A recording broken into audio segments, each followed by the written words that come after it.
Yes yes eureka. Doctor साहब क्या हुआ? ये फॉरेंसिक लैब में जश्न का माहौल? अरे हाँ भैया, जश्न का माहौल तो होगा ही। स्विट्जरलैंड की हसीन वादियां पुकार पुकार के कह रही हैं, सालुखे आजा रे तू आजा, तेरा इंतजार है। मतलब आपको पता चल गया कि वो लाश के अंदर जहर कहां से गया? जहर बॉडी में आया था दांत से। दांतों से जहर? हाँ सचिन, मालिनी ने 2 महीने पहले ही अपने दांतों का रूट कैनल करवाया था और इस ऑपरेशन के दौरान उसके दांतों में जो मर्क्यूरी का इस्तेमाल किया गया था वो मात्रा में बहुत ज्यादा थी। मर्क्यूरी अपने आप में ही एक जहर है ना डॉक्टर साहब? बिल्कुल। और जब जब मालिनी जी खाना खाती थी, खाने को अपने दांतों से चबाती थी, तब तब दांतों में छुपा हुआ वो मर्क्यूरी खाने में मिक्स हो जाता था और पेट में चला जाता था और पेट से फिर पूरे खून में मिक्स हो जाता था। यही है वो स्लो पॉइजन जिससे वो बेचारी बेमौत मारी गई। सर हो सकता है कि डेंटिस्ट ने सब जानबूझ के ना किया, गलती हो गई उससे, मे बी मेडिकल नेग्लिजेंस। नहीं सचिन, ये मौत एक हादसा होता तो लाश को जलाया नहीं जाता। जिस किसी डेंटिस्ट ने भी ये किया है जानबूझ के ही किया है।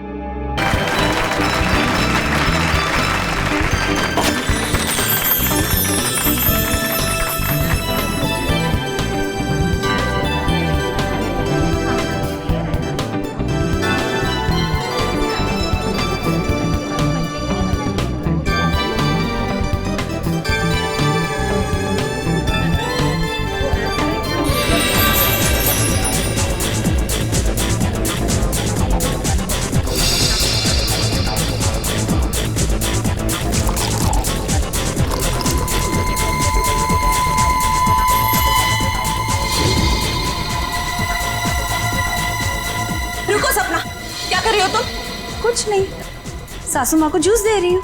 जूस दे रही हो या जहर दे रही हो? बेटा ये तुम कैसी बातें कर रही हो? मम्मी जी आप इसी से पूछिए, इसने अभी अभी आपके जूस में क्या मिलाया है? सपना बताओ, तुमने अभी अभी जूस में जहर मिलाया है ना? मैंने इनके जूस में दवाई मिलाई है ब्लड प्रेशर की। लो, फिर से हमारा फैमिली ड्रामा शुरू हो गया। अच्छा, ब्लड प्रेशर की दवाई? तो फिर पी के दिखाओ इस जूस को। मैं क्यों पीऊं? भाभी आप ये कैसी बात कर रही हैं? आप हमेशा सपना के पीछे हाथ पकड़ क्यों पड़ी रहती हैं? प्लीज एक सेकंड। सपना, क्या तुम्हें मम्मी जी ने कहा था जूस में दवाई मिलाने को? नहीं। तो फिर क्यों मिलाई जूस में दवाई? एक मिनट मैं 2 मिनट का बाथरूम चला गया, आप लोगों ने वर्ल्ड वॉर 3 शुरू कर दी। मैंने ही इससे कहा था जूस में दवाई मिलाने के लिए। सपना आज का डोज भूल गई थी तो मैंने कहा जूस में मिला दो। मुझे बहुत खुशी होती है ये देखकर कि मेरा परिवार मेरा कितना ख्याल रखता है, कितनी फिक्र है सबको मेरी। चलो मुझे जूस दो। I am sorry ladies and gentleman, please enjoy the party. Music please louder.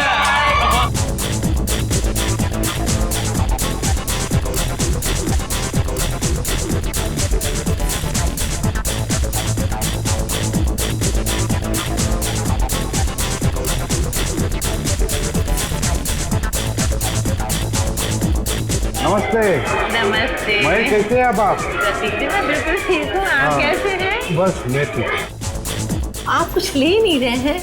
मैं आपके खाने के लिए कुछ मंगाती हूँ। सरोज। नहीं, आप तकलीफ मत लीजिए, मैं खुद जाकर ले लूंगा। Sure. Yeah it's okay, fine. Hi.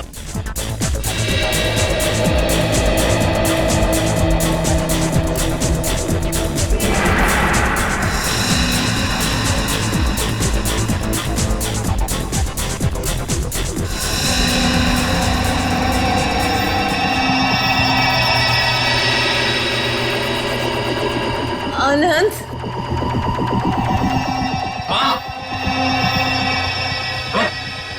Mummy ji क्या हुआ आपको? मम्मी जी, मम्मी जी।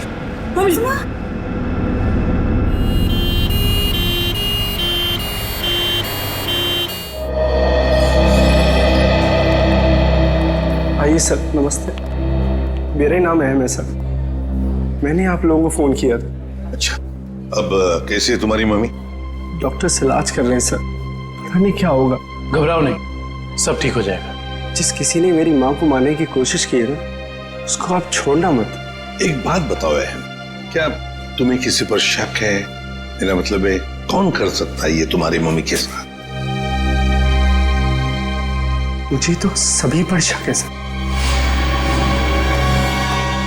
अहम, कौन है ये लोग? CID। CID? पर किसने बुलाया इन्हें? मैंने बुलाया। क्यों? आप? जी मैं विकास, अहम का बड़ा भाई। क्योंकि आप में से किसी ने ही मम्मी की जान लेने की कोशिश की है। What nonsense! तुम अपने घर वालों पर शक कर रहे हो? आप घबरा क्यों रहे हैं भैया? कहीं आपको ये तो डर नहीं कि सपना भाभी की पोल खुल जाएगी? सर, पार्टी में मैं बताता हूँ क्या हुआ।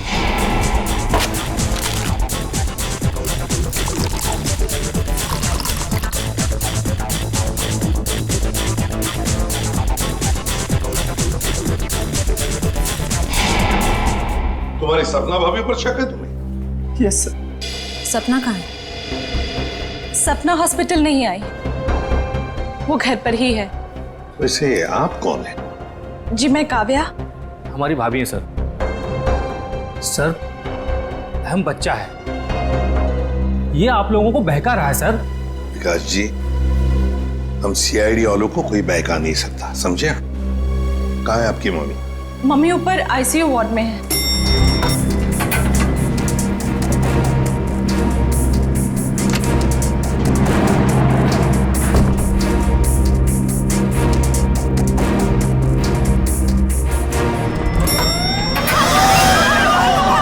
ठीक है, आग लगी है लगता है। तो लोगों को बाहर निकल, जल्दी जल्दी। आइए, नहीं, इधर आइए प्लीज, आप लोग इधर आइए। जल्दी चलो। चलिए फ्लोर का, जल्दी आइए। नहीं। इधर से आप लोग इधर से। जल्दी चलो। चलिए फ्लोर खाली है, चलिए जल्दी आइए। नहीं। सीधे से जाइए, संभाल के।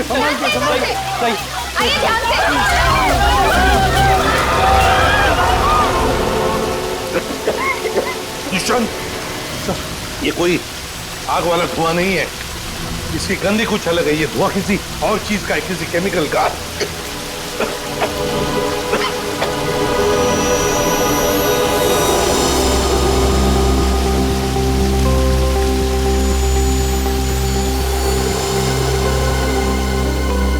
सर, आपका अंदाजा सही था। ये देखिए, smoke bomb. My God! Sir कहीं ये स्मोक बॉम्ब फायर अलार्म बजाने के लिए तो नहीं डाला गया था? आश्रय, फायर अलार्म बजाने के लिए ही स्मोक बॉम्ब लगाया गया था। मालिनी का कमरा ढूंढो जल्दी।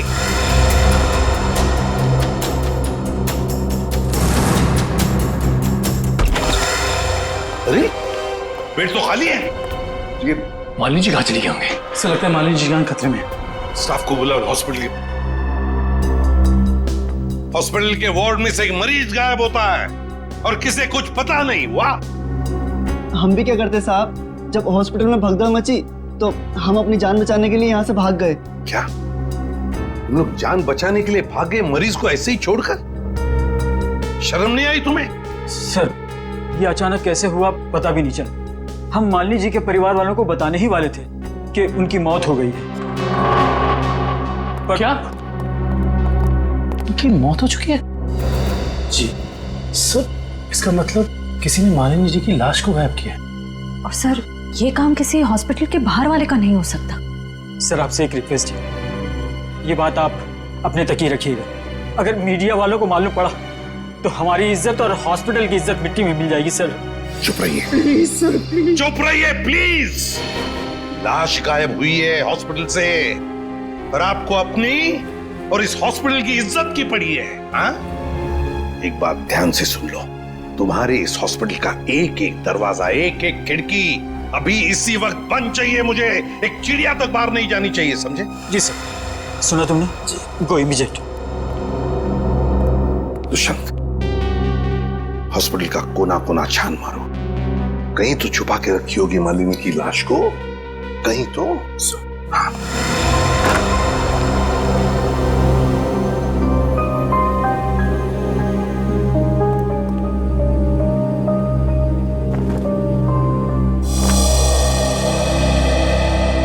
जरा एक बात बताइए, आपके मम्मी के साथ कमरे में कोई था उनकी देखभाल के लिए? जी सर, मेरे पति आनंद वहीं पर थे।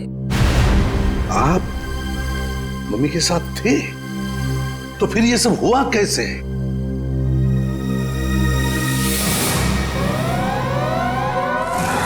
जैसे ही फायर अलार्म बजा तो मैं वार्डरूम के बाहर आया, ये देखने के लिए कि क्या मच रहा है। हर तरफ धुआं ही धुआं था। लोग पागलों की तरह यहां वहां भाग रहे थे। धक्का मुक्की में कुछ लोग मुझे मम्मी जी के वार्डरूम से बहुत दूर ले गए। जाकर भी मैं वार्डरूम तक नहीं पहुंच पा रहा था। किसी तरह जब मैं मम्मी जी के वार्डरूम में पहुंचा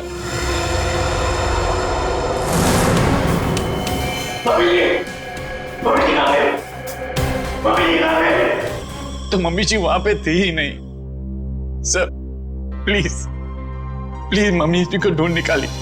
सर हर जगह चेक कर लिया, मालिनी जी की लाश कहीं पर भी नहीं है। और सर वार्ड में भी चेक किया, लाश वहां भी नहीं। इसका मतलब है जिसने भी ये किया है वो मालिनी की लाश को हॉस्पिटल के बाहर ले जा चुका है। काम करते हैं, हॉस्पिटल की गेट पर जो सीसीटीवी कैमरा लगा हुआ है उसका फुटेज चेक करते हैं।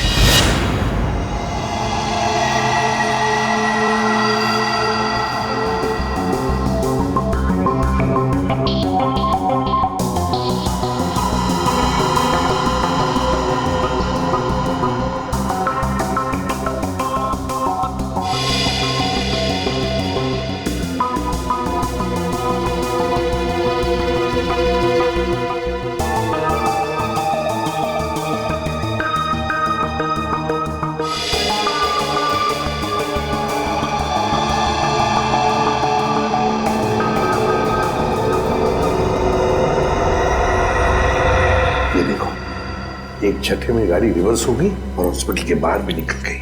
जरूर मुजरिम मालिनी को इसी गाड़ी में लेकर गया होगा। एक मिनट जरा इस फुटेज को रिवाइंड कीजिए, हमें कार का नंबर चाहिए। पॉज करो, जूम इन करो। XYZ 5139। सर आप सही कह रहे हैं, ये मुजरिम मालिनी जी को इसी गाड़ी में लेकर गया होगा। हाँ निखिल, काम करो, कंट्रोल रूम में फोन करके इस गाड़ी का डिस्क्रिप्शन दे दो और उनसे कहो जहां पर भी ये गाड़ी देखे हमें इन्फॉर्म करें लोकेशन। और ये गाड़ी ये तो आग लग गई है।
सर सीट्स तो खाली है पर कुछ अजीब सी बदबू आ रही है।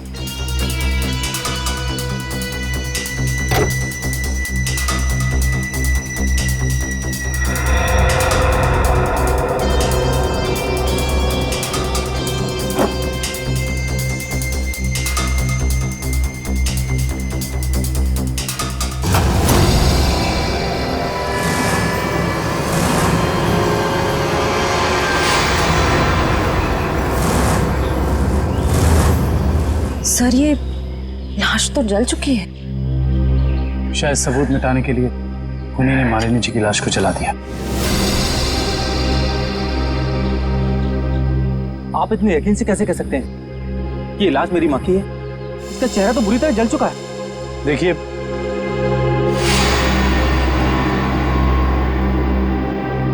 ये अंगूठी देखिए, पहचानते हो इसे?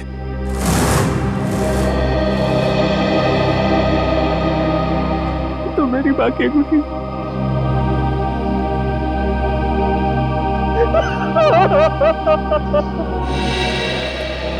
हाँ डॉक्टर साहब, कुछ नहीं ताजी? अरे क्या नहीं ताजी है? दया, लाशों से बात करना कोई आसान है क्या?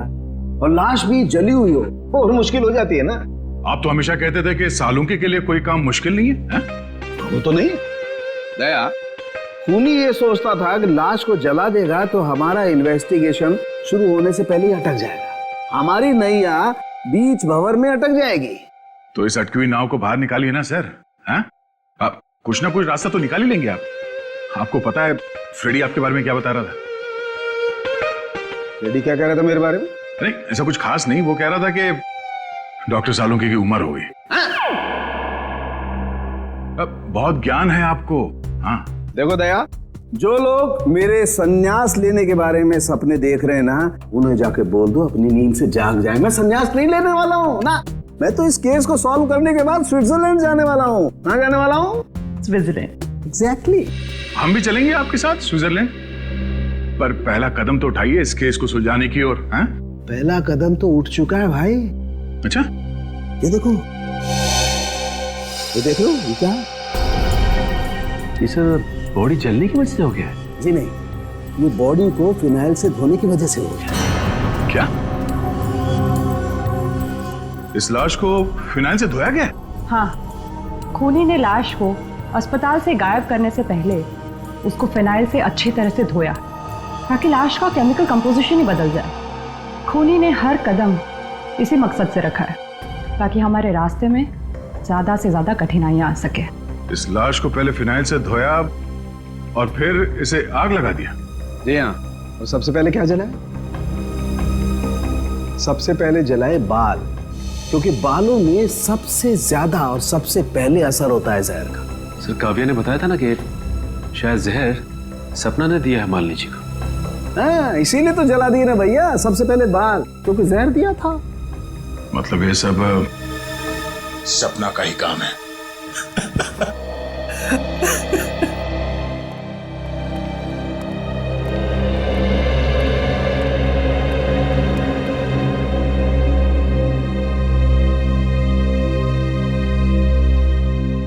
सर आप लोग कुछ पता चला माँ की मौत की वजह क्या थी?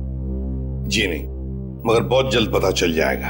पता तो चल गया है ना सर, सपना ने ही जूस में जहर मिलाया था।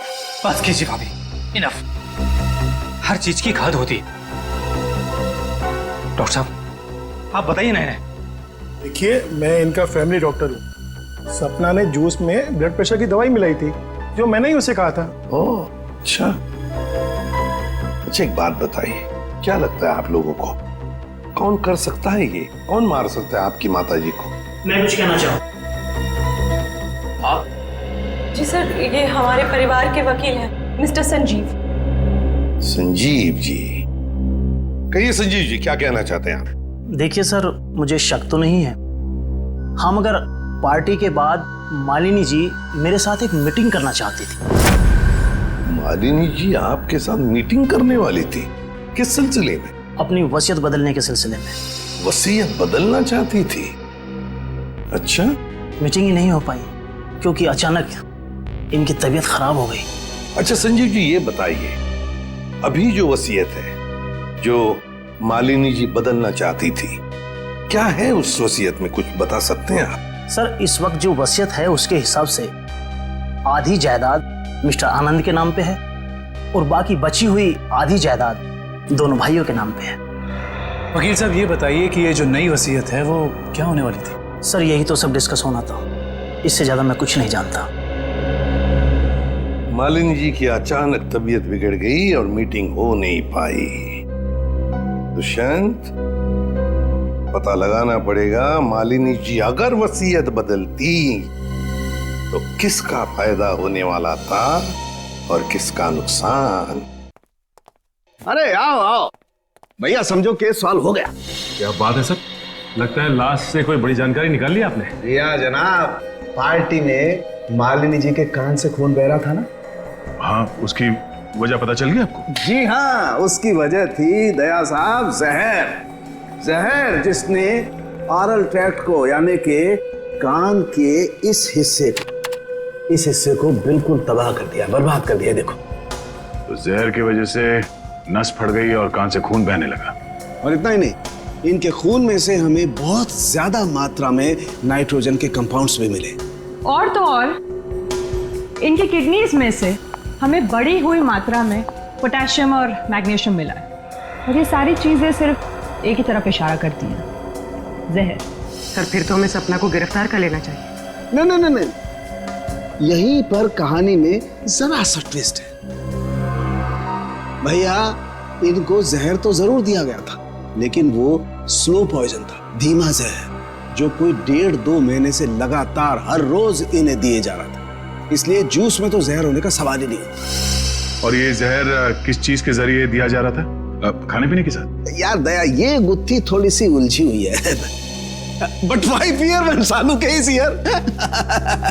तुम चिंता मत करो, इस जहर से भी मैं सच उगलवा के रहूंगा। ठीक है सर, आप इस जहर से सच उगलवाइए। तब तक मालिनी के घर वालों से सच उगलवाते हैं। क्योंकि वो जूस जो सपना ने मालिनी जी को दिया था उसमें जहर नहीं था। मालिनी जी की मौत स्लो पॉइजनिंग से हुई है। स्लो पॉइजनिंग, धीमी धीमे असर करने वाले जहर की वजह से, जो उन्हें 45 दिन तक रोज लगातार दिया गया था। धीमा जहर? मां को मारने की इतनी बड़ी साजिश? जी, और ये साजिश किसी आसपास वाले की है, जो उनके खाने के साथ, उनकी दवाइयों के साथ छेड़खानी कर सकता था। सर, चाय लीजिए आप लोग। थैंक यू, आप लीजिए।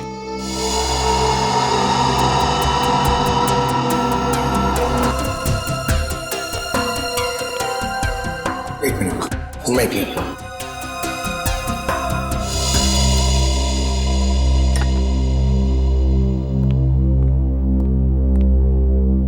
एक बात बताइए, मालिनी जी को रोज दवाई कौन देता था? सर, उन्हें दवाइयां सपना ही दिया करती थी। अच्छा। हाँ, मैं ही उन्हें दवाइयाँ दिया करती थी, पर कभी कभार सासू माँ अपनी दवाइयाँ खुद लिया करती थी, कभी आयुर्वेदिक की तो कभी न्यूरोपैथिक की। तो सपना जी, आपके कहने का मतलब ये है कि जहर शायद मालिनी जी की खुद की ली हुई दवाओं में था। मैं नहीं जानती कि जहर किस चीज में था, मैं तो सिर्फ आपको उनकी आदतों के बारे में बता रही हूँ। चलो ठीक है, हमें वो दवाइयाँ देखनी है। चलिए सर, मैं आपको माँ का कमरा दिखाता हूँ। चलिए।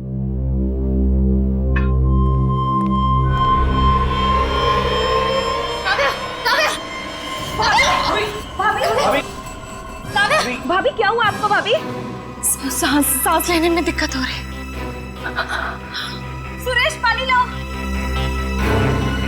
अरे पानी लाओ। दुष्यंत, लगता है इनकी तबीयत बिगड़ती जा रही है, जल्दी से एम्बुलेंस बुला लो और हॉस्पिटल ले जाओ इसे। श्रेया, तुम भी जाओ साथ में।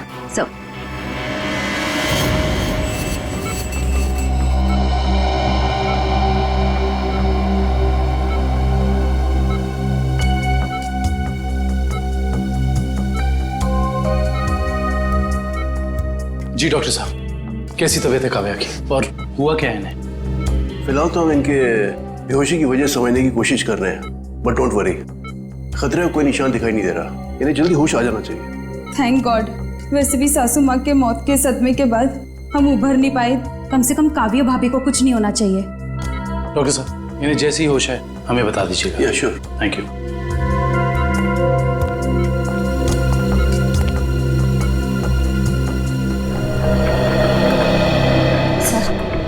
सर, मुझे तो सपना पर शक हो रहा है। वहाँ पार्टी में काव्या के साथ झगड़ा कर रही थी और यहाँ इसे काव्या की इतनी परवाह हो रही है। और श्रेया होना उस चाय में कुछ था जिसे पीते ही काव्या बेहोश हो गई। सर, चाय तो मैंने भी पी थी। थैंक गॉड मुझे कुछ नहीं हुआ। Are you sure Pankaj? Sure मतलब सर? मतलब चक्कर वक्कर तो नहीं आ रहे ना तुम्हें? चक्कर? नहीं सर, चक्कर नहीं आ रहे मगर पेट में कुछ गड़बड़ लग रही है सर। पेट में गड़बड़ लग रही है, गर्मी हो रही है, कहीं से वो तो नहीं हो गया? पंकज, और अगर तुम्हें सीरियसली कुछ हो भी गया है तो हम हॉस्पिटल में ही है ना। अजीब बात है, ये काव्या का पति आनंद अभी तक आया नहीं। पंकज, उसका नंबर ट्राई करो।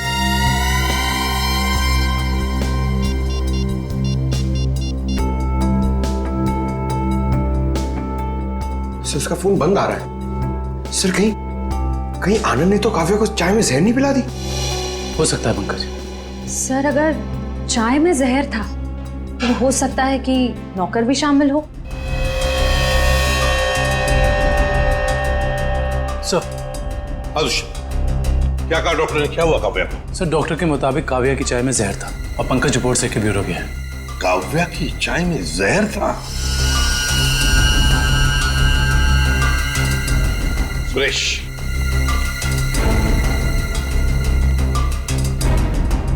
तो बताओ सुरेश, चाय में जहर कहां से आया? चाय में जहर कहां से आया? मैंने कहा था जहर डालने के लिए, ना मैंने डाला सर। सब पता चल जाएगा।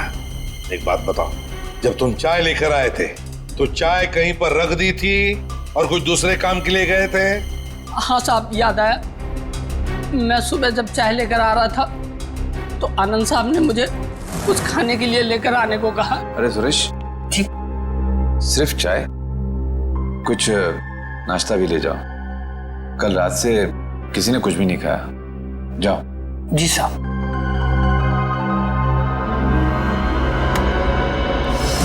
आनंद कहाँ है? सर ये अपने रूम में सो रहे हैं।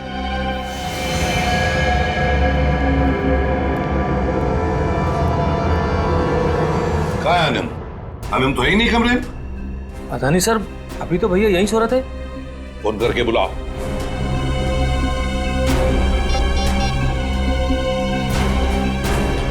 सर घंटी जा रही, भैया फोन नहीं उठा रहे।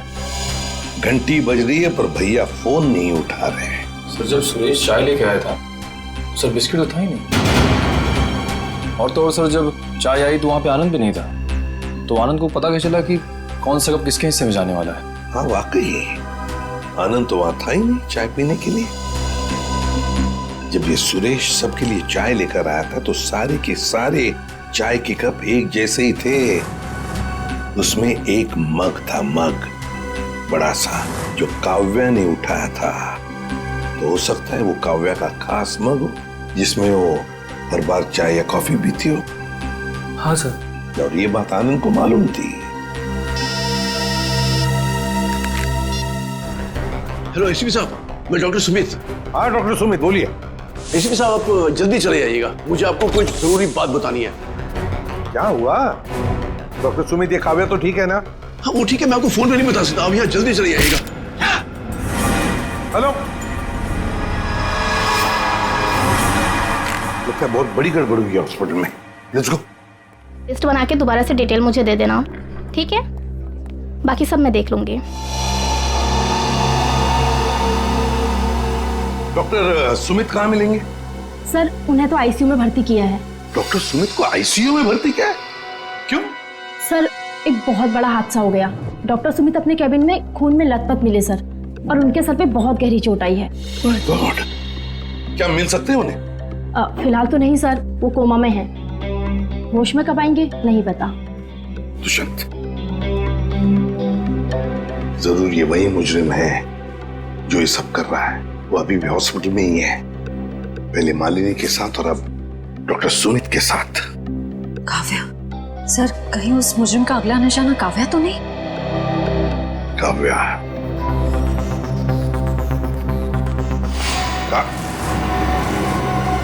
काव्या कहाँ चली गई सर? कहीं काव्या को भी तो गायब नहीं किया उसने? श्रेया, ये जो भी कोई है, अगर इसने काव्या को भी गायब किया तो वो हॉस्पिटल के मेन गेट से ही बाहर जा सकता है। और सर शायद डॉक्टर सुमित को भी उस खूनी के बारे में पता चल गया होगा, इसलिए उन पर भी हमला हुआ।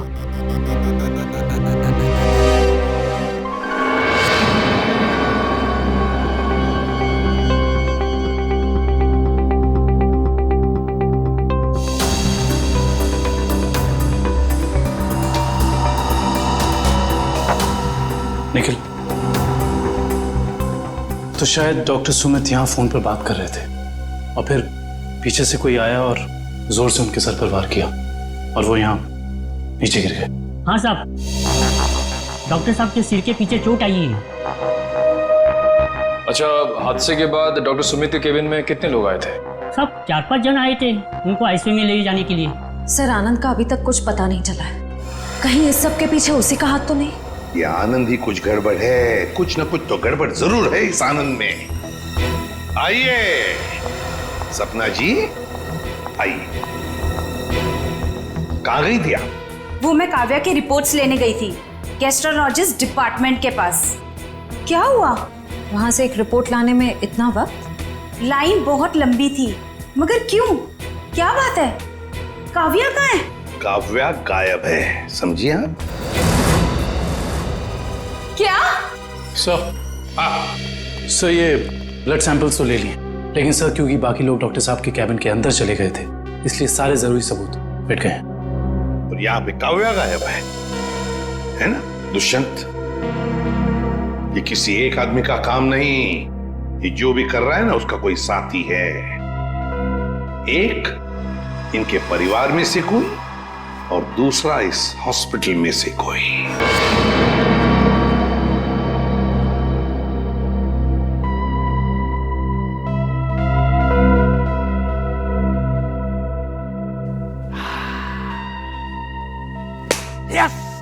Yes, eureka!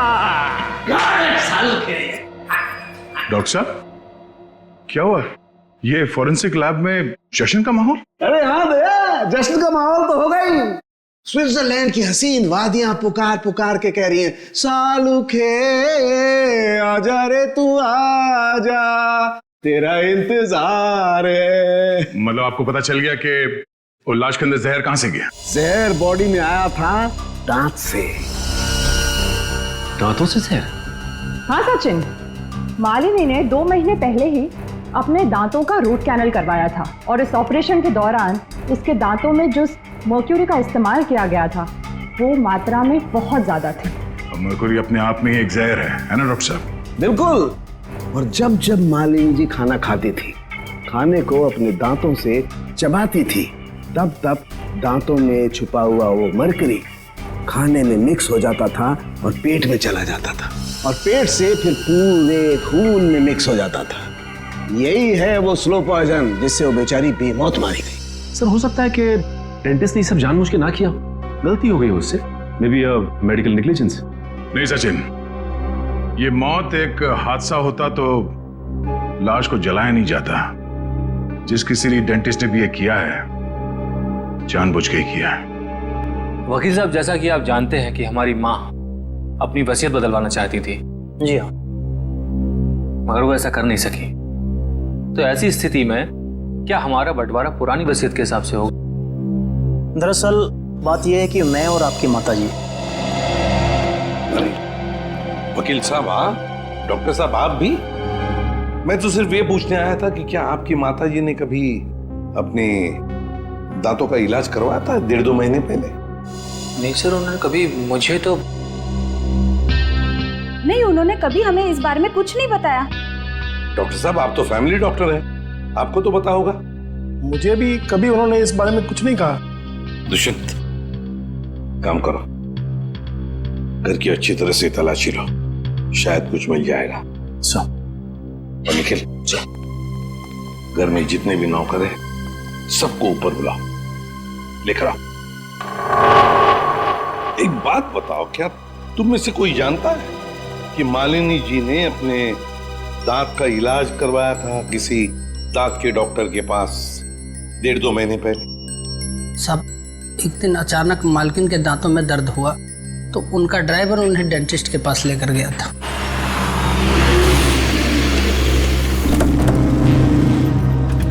सर, यहीं पे छोड़ा था हमने उन्हें। उसके बाद किधर गई वो तो मालूम नहीं मुझे।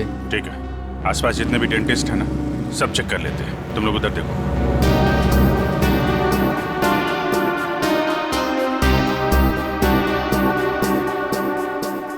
हम लोग सीआईडी से। क्या ये कभी आपके यहाँ इलाज कराने आई थी? No, I don't think so. यहाँ पर आए हैं। यहाँ से देखिए, ये 2 महीने पुरानी बात है। नो सर, ये लेडी कभी हमारे वहाँ इलाज के लिए नहीं आई। नहीं, मुझे नहीं लगता है यहाँ पर आए हैं। आई नॉर्मली मैं पेशेंट्स को याद रखती हूँ अपने। Thank you very much, thank you. Sir उस साइड किसी भी डेंटल क्लिनिक में मालिनी को किसी ने पहचाना नहीं। अच्छा, यहाँ देख लेते हैं।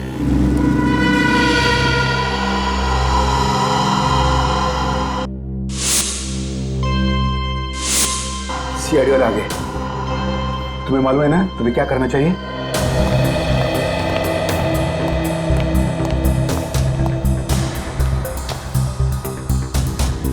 Excuse me. जी कहिए। हमें डॉक्टर से मिलना है। जी कहिए, मैं डॉक्टर कल्पना हूँ। आपके पास अपॉइंटमेंट है? डॉक्टर हम सीआईडी से। इन्हें पहचानती हैं आप? इन्हें कभी देखा नहीं है। कौन है ये? इनका नाम मालिनी है और इनका खून हो गया है। क्या? खून? क्या हुआ? खून का नाम सुनते ही आपकी जबान लड़खड़ाने की लग गई? नहीं, यहाँ पहली बार सीआईडी आई है ना, तो मैं थोड़ी नर्वस हो गई। कोई बात नहीं, आप परेशान मत होइए। Thank you very much.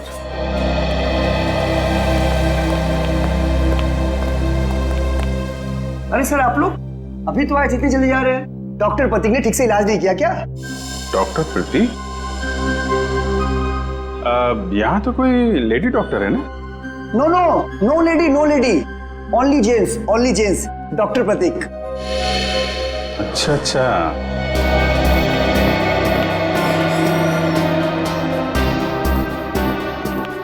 अरे सर, आप लोग फिर से आ गए? अरे वो क्या हुआ कि इनके दांत में दर्द होने लगा अचानक, तो वो जरा डॉक्टर से मिलना था। क्या नाम है उनका? डॉक्टर कल्पना। हाँ जी, 1 मिनट। हेलो।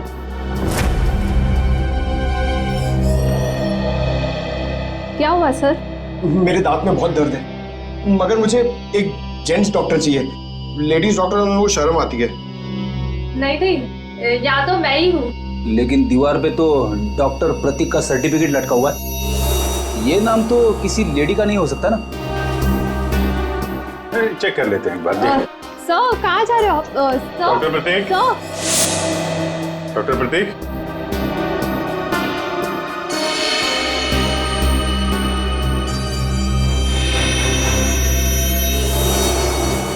अरे डॉक्टर साहब, क्या कर रहे हैं? आप चले जाइए यहाँ से। डॉक्टर साहब, कुछ गिर गया क्या यहाँ पे आपका? मैंने कुछ नहीं किया है। आइए बाहर आइए। अब चले जाइए यहाँ से। अरे चले जाएंगे डॉक्टर साहब। आप चले जाइए। अब जाएंगे, पहले थोड़ी बातचीत तो कर लें। लेकिन मैंने कुछ नहीं किया। अरे आइए तो सही, आइए। मैंने कुछ नहीं किया। हाँ। सर ये ऐसे नहीं मानेंगे। लगता है डेंटिस्ट साहब के दांतों का इलाज करना पड़ेगा। अरे लेकिन हम में से किसी को डेंटिस्ट्री आती नहीं है। अरे नहीं आती तो आ जाएगी। क्यों डॉक्टर साहब, प्रैक्टिस मेक्स मैन परफेक्ट ना। आपने भी तो प्रैक्टिस से सीखा होगा। आती। हाँ तो फिर आइए प्रैक्टिस कर लेते हैं। आइए बैठिए बेटा। अरे बेटा बैठिए। आइए बैठिए। ये क्या कर रहे हैं आप लोग? बैठिए। ये गलत कर रहे हैं आप लोग। तुमने जो किया वो ठीक था क्या? मैंने गलत कुछ नहीं किया। गलत तो हम भी नहीं कर रहे हैं डॉक्टर साहब। आप जल्दी से मुंह खोल दीजिए वरना बता। मालिनी का इलाज मैंने किया था। और इलाज के बहाने उसके दांतों में ज्यादा मरकुरी भी तुमने डाली थी। गलती हो गई। गलती नहीं है, ये गुनाह है। किसके कहने पे किया था? मुझे नहीं मालूम। पता आनंद पैसे दिए थे मुझे, इसलिए। कहाँ मिलेगा ये? भाई को था।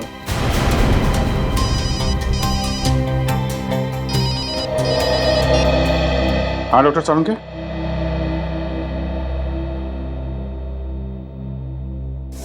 क्या? आनंद रुक जाओ।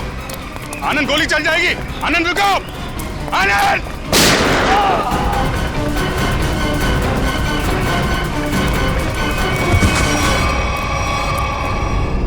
देखो आसपास, इसने काव्य को कहां छुपा रखा है?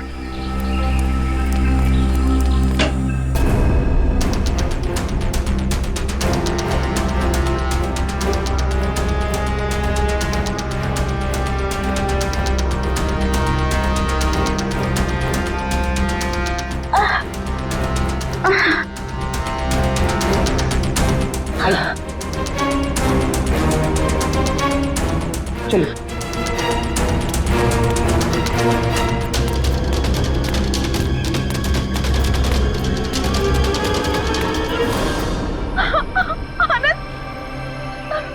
ये क्या किया आप सबने? मेरे पति को मार डाला। आनंद उठो। सर, इनके प्यार को तो देखकर ऐसा लगता है कि अगर इन्हें ऑप्शन दिया जाए कि ये मर जाए और इनका हस्बैंड जिंदा हो जाए तो वो ऑप्शन जरूर ले लेंगी। क्यों नहीं सर, ये तो एक भारतीय नारी का फर्ज है ना। पर अफसोस मेरे पति खुद ही मुझे जिंदा नहीं देखना चाहते थे। ये तो भगवान का शुक्र है कि मेरी चाय में जहर थोड़ा कम था, वरना आज आपको यहाँ मेरी लाश मिलती। अभिजीत, काव्या की चाय में जो दवाई के ट्रेसेस मिले हैं उससे किसी की जान नहीं जा सकती। एक मिनट, आपको कैसे पता चला कि आपकी चाय में जहर कम था? वो सर, अभी आप ही ने तो कहा। अरे हमने कब कहा? हाँ, याद आया, आनंद ने बताया था। हाँ? आनंद कैसे बताएगा? आनंद बेचारा तो खुद ये बात नहीं जानता था। ये बात जानती थी तो सिर्फ एक औरत, और वो औरत तुम हो काव्या। आनंद, तुम जिंदा हो। मेरे साथ इतना बड़ा धोखा। क्या करें, लोहे को लोहा काटता है, उसी तरह धोखेबाज का एक ही इलाज है, धोखा। जब डॉक्टर प्रतीक ने हमें बताया कि आनंद 22 गोदाम में मिलेगा,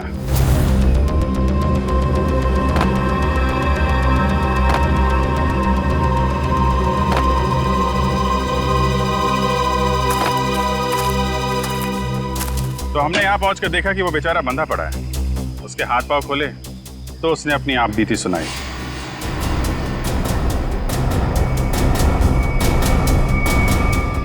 किसने किया ये सब? है ये सब मेरी बीवी काव्या ने किया है सर। हाँ, कहीं कहीं छुपी हुई है। बस फिर क्या, हमने आनंद के साथ एक छोटा सा खेल खेल लिया, तुम्हारा असली रंग सामने लाने के लिए। तो ये सब ड्रामा था, लेकिन असली ड्रामा तो अब शुरू होगा। पीछे मुड़ के देखो।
बड़ी भारतीय नारी होने का ढोंग कर रही है।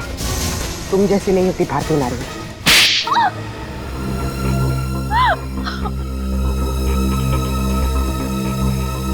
सासू माँ ने आधी जायदाद आनंद के नाम कर दी थी, और आनंद अपने भाइयों से बहुत प्यार करता था, तो वो अपनी जायदाद का हिस्सा भी अपने भाइयों को देना चाहता था। और ये बात आपको बहुत खटकती थी, क्यों? मुझे पता था सर, मुझे पता था कि वो सासू माँ पे दबाव डालेगा वसीयत बदलने के लिए। इसलिए तुमने उन्हें डॉक्टर प्रतीक के पास भेजा, उनकी दांत की तकलीफ का फायदा उठाकर, ताकि इससे पहले कि वो अपनी वसीयत बदले उनकी मौत हो जाए। हाँ सर, और मैंने प्रतीक से कहा अगर वो पकड़ा जाए तो मेरा नहीं आनंद का नाम ले, ताकि आपके सास यानी मालिनी जी के खून के जुर्म में आनंद यानी आपका पति फंस जाए, जिससे 25 करोड़ की आधी जायदाद आपकी हो जाए। हॉस्पिटल में डॉक्टर सुमित तुम्हारी सच्चाई जान गए थे, इसलिए उन पे भी हमला किया तुमने। मैं क्या करती सर, उसने मुझे फोन पे बात करते हुए सुन लिया था। अब बारी है खेल के दूसरे पड़ाव की, जिसमें हम दुनिया को ये दिखाएंगे कि मेरे पति परमेश्वर यानी कि मिस्टर आनंद कुमार ने अपनी ही पत्नी को अगवा कर लिया। तो डॉक्टर सुमित को कोमा में पहुंचा दिया, अपने पति की किडनैपिंग की और मालिनी जी का खून कर दिया। दौलत की भूख मिटाने के लिए इतने सारे जुर्म किए तुमने, लेकिन सजा सिर्फ एक ही मिलेगी, फांसी।